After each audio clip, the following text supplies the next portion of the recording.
Hi, it's Jacinta. I am at home and I just wanted to quickly come on to thank those who have registered for next Thursday, December the 11th, writing workshop entitled Writing Through Winter's Grief.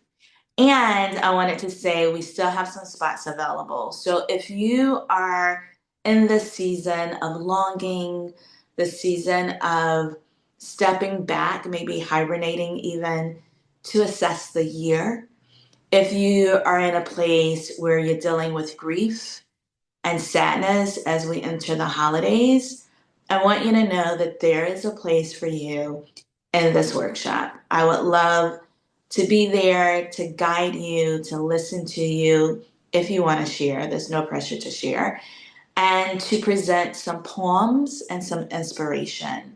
This can be a very challenging time. I know I have experienced it. I am experiencing it this year, but I also know the power of writing and the power of poetry. So pause with me. I think we owe that to ourselves as we look at what the world has gone through this year. We have a lot to grieve. Let's do that in community. Let's do that in writing. Let's do that by creating a sacred space to be able to be transparent, to be able to, again, use the beauty of poetry to articulate the messiness that we may be feeling.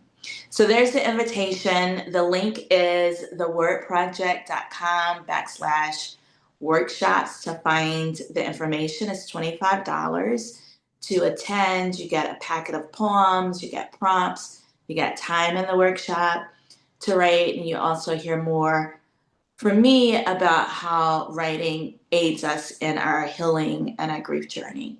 In closing, I want to share this poem.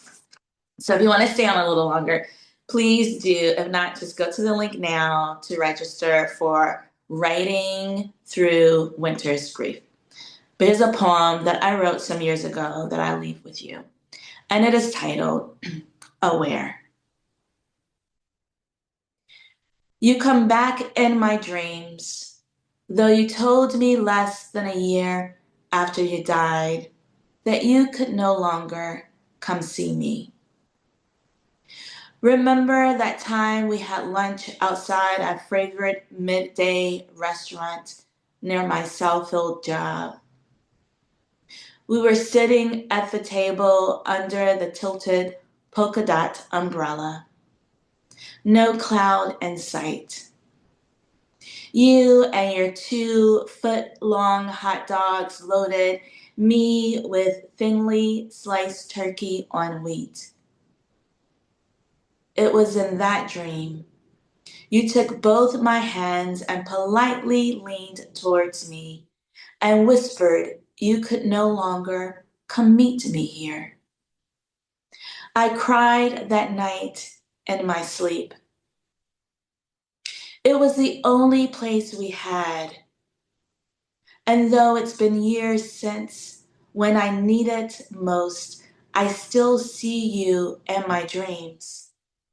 Close enough for me to see your smile. You wave even from a distance.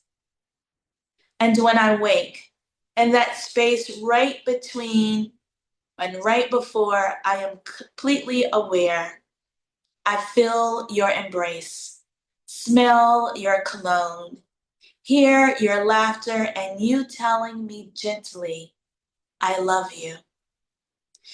So maybe you do not come to see me.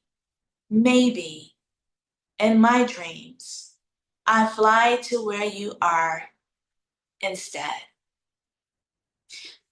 Thanks, and I hope to see you on December the 11th.